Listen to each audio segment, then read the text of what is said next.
This is from Flash and Filigree, the opening. Approaching the smart Hauptmann Clinic off Wilshire Boulevard, one is sure to be struck by the estate's breadth and purity of line. The flat, heavy cream stucco of the clinic is the essence of modern architectural propriety, and its modest, substantial proportions already suggest the knowledge, the strict and unassuming skill for which it is renowned. At exactly 10:30, after a few minutes in the outer reception room, a young man was shown into the office of Dr. Frederick Eichner, world's foremost dermatologist. Dr. Eichner, a gray, distinguished man, was at his desk. He looked up into the visitor's face as he entered, then referred once briefly to the suede agenda before him. Mr. Trevelyan, I believe. And saying this, he stood, extending his hand, and indicated a chair drawn near the desk. Yes, doctor. And allow me to say that I feel privileged to consult you. I know, of course, that you are the outstanding dermatologist of our time. Dr. Eichner looked at him narrowly, giving the tribute an only slightly personable smile. The patient was a thin man of about 30, an aquiline nose and deep-set eyes. His dark hair was fine, receding slightly at the temples. He was perhaps a handsome man in an anemic and quasi-aristocratic way, Felix Trevelyan. Dr. Eichner sat quietly, his white, drawn hands resting on the desk, his lips parted in an almost weary smile, perhaps only tolerant of his own opening cliché. And what, Mr. Trevelyan, seems to be the trouble? Oh, well, I don't think it's much, really.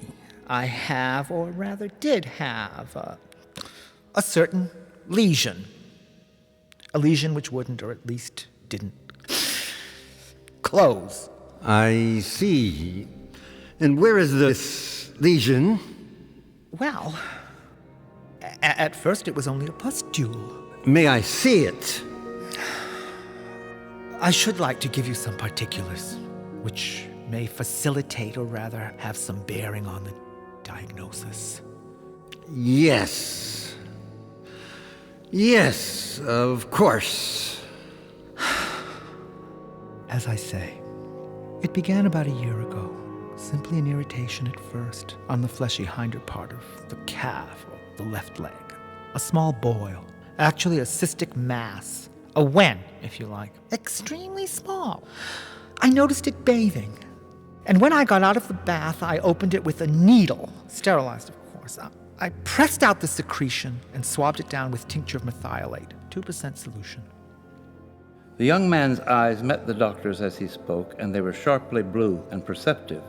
Across his expression passed the light veil of selflessness that can come to one who recalls and presents details exactly. Opposite now, the doctor sat as waited, without motion. I continued this treatment for 2 weeks, during which time there was an appreciable change. Now, the opening was about the size of a small match head. Well, obviously, local treatment wasn't getting the job done. So I gave up the dressing and compress, did what I could during the next few weeks to step up my metabolism. Plenty of bed rest, hot bath, regular meals, and the rest of it. Although Dr. Eichner appeared to maintain a studied, non-committal interest during the narrative, nodding from time to time, there was evident at this point a growing impatience. It's always beneficial when a patient can describe symptoms objectively. Now, after you stopped the oxide treatment...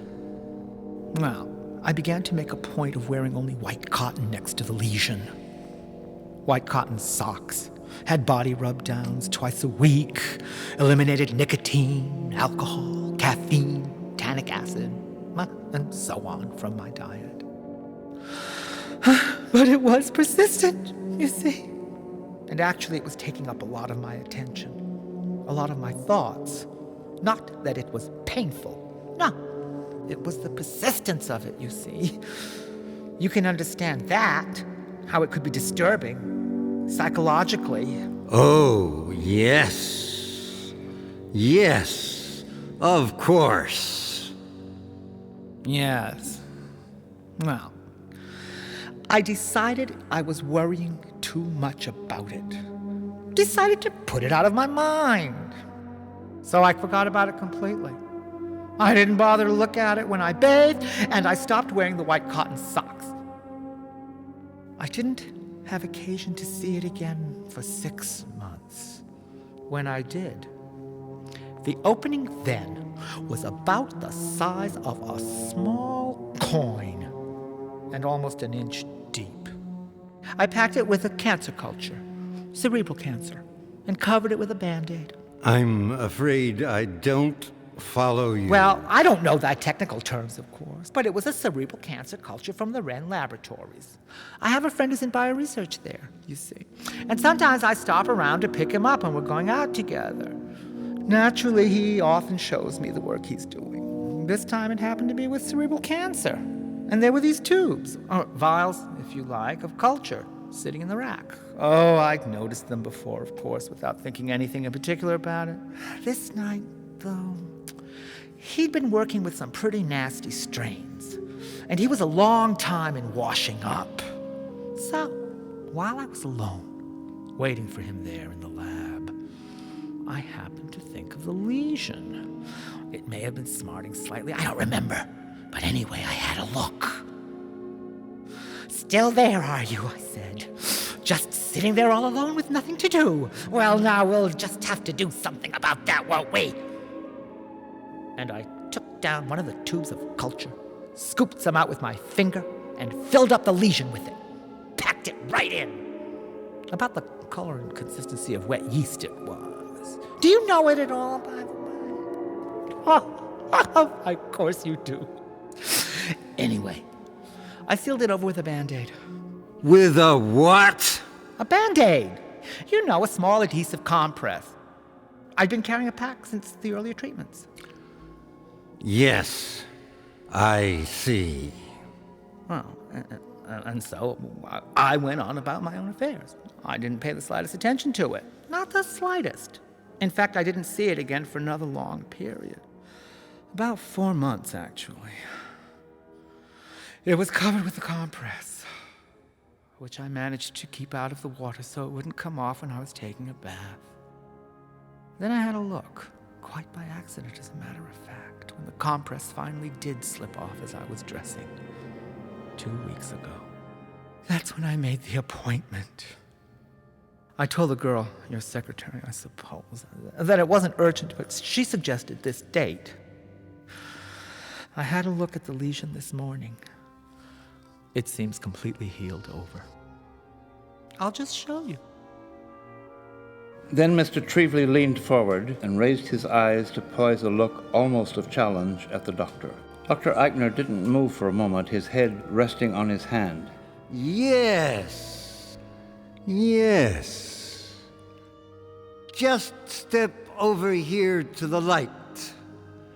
Perhaps you'd better lie on that couch. Mr. Trevelyan quickly removed his shoes and trousers. Dr. Eichner examined the lesion. On the inner side of the left calf, quite near the knee, was a little region of very slight redness, the skin almost imperceptibly drawn towards the trace of a small flat scar. The doctor touched it with one finger, then with several outstretched, gently pressing the surrounding area. It seemed to have healed completely. Yes. I don't think you have anything to worry about. It's clearing up nicely. Mr. Trevelyan was sitting on the edge of the sofa, bending over, putting on his shoes, when the doctor crossed the room again, pausing just momentarily at his desk, where he picked up a paperweight holding a few clips and rubber bands. He emptied these onto the desk and walked towards the sofa, taking out his handkerchief as he did and wrapping it around the colored stone. Well, I thought as much. But I always said it's better to play safe. Of course! And as he spoke, standing very close, he brought the padded weight down sharply across the back of the young man's skull. Mr. Trevelyan crumpled, but before he could slip to the floor, Dr. Eichner pushed him back onto the sofa. Then he walked rapidly to his desk, undoing the handkerchief from the paperweight and replacing it with the clips and rubber bands on the desk. He sat down, took a sheet of memo paper, and he wrote, You are lying. You are a psychopathic liar. If you ever come back here, I will turn you over to the police. I warn you, stay away and leave me alone, or you will find yourself in very serious trouble. At that instant, the inter-office phone rang. Dr. Eichner started, crumpled the paper, and threw it into the wastebasket. He picked up the phone immediately. Yes! He was almost shouting. What? No! No, Miss Smart. Now, listen to me. There's a stretcher case in my office. I want him taken to one of the day rooms in the West Wing. He's intoxicated. Do you understand? And have my car sent. Yes, right away. I'm going home. Yes, of course. Cancel them. Have the car sent round now. Yes, yes, at once.